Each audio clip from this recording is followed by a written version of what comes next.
একটু নাড়া দেব মামু বাড়ি দিল্লি গিয়া পড়বা।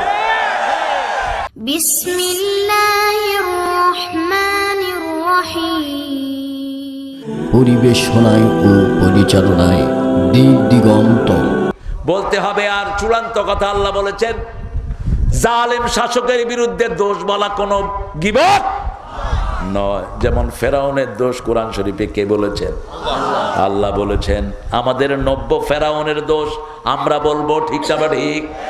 হাজার হাজার মানুষকে দুনিয়া থেকে বিদায় করেছে, শুধু বৈষম্য বিরোধী 1600 বাচ্চাকে খুন করেছে, হেলিকপ্টারে বহু মানুষকে নিয়ে গেছে, আল্লামা সাইদির মতো আল্লাহর ওলিকে দুনিয়া থেকে বিদায় করে দিয়েছে। কি অপরাধ ছিল তার? যা বলেছে তাই হয়েছে। বলছে বেশি বাড়াবাড়ি করবে না, আমরা 12 কোটি গাছের গোড়ায়, তোমরা আগায়, একটু নাড়া দেব মামু বাড়ি দিল্লি গিয়া পড়বা।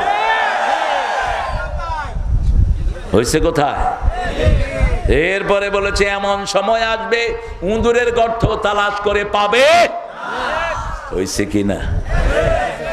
সব ভাগছে। ওই উল্টা পাল্টা গুলোর সাথে ভালো গুলোও ভাগছে।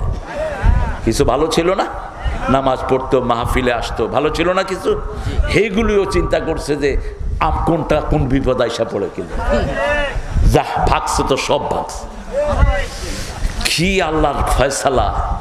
আমি চিন্তা করতে লাগলাম, আমিও রাস্তায় ছিলাম, 4 তারিখেও রাস্তায়, কারণ 15 তারিখের পর থেকে, জুলাইয়ের 15 তারিখের পর থেকে আমাদের বাসার উপরে নজরদারি বেড়ে গেল। আমি বাসা ছেড়ে অন্য জায়গায় থাকতে লাগলাম।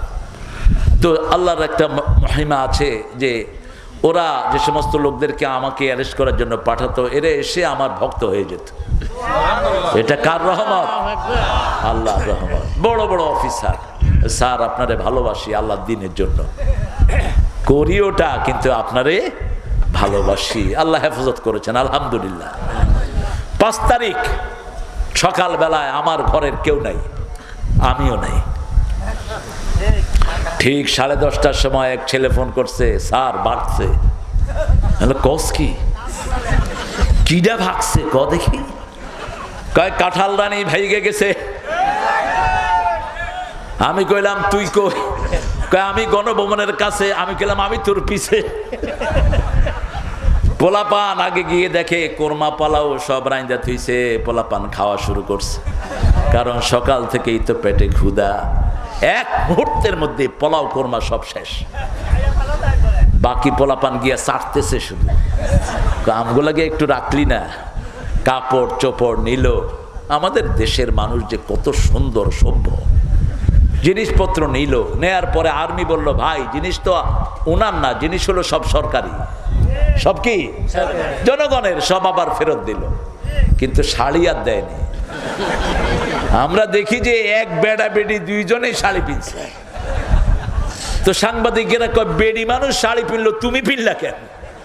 কয় আমার তো ওখানে পিন্দার কিছুই নাই, এই জন্য আমিও শাড়ি পিন্দা বই। মানুষের মধ্যে একটা আনন্দ নেমেছে, ঠিক না ঠিক? কি কষ্টের মধ্যে মানুষ ছিল। হেলিকপ্টার দিয়ে ঘুরিয়ে ঘুরিয়ে শত শত মানুষকে মেরেছে। মায়ের কোলে শিশু দুধ পান করছে, সেই শিশুর মাথায় গুলি। মা দেখে শিশু আর খায় না। কিরে খায় না কেন? দেখে মাথার থেকে রক্ত ঝরছে।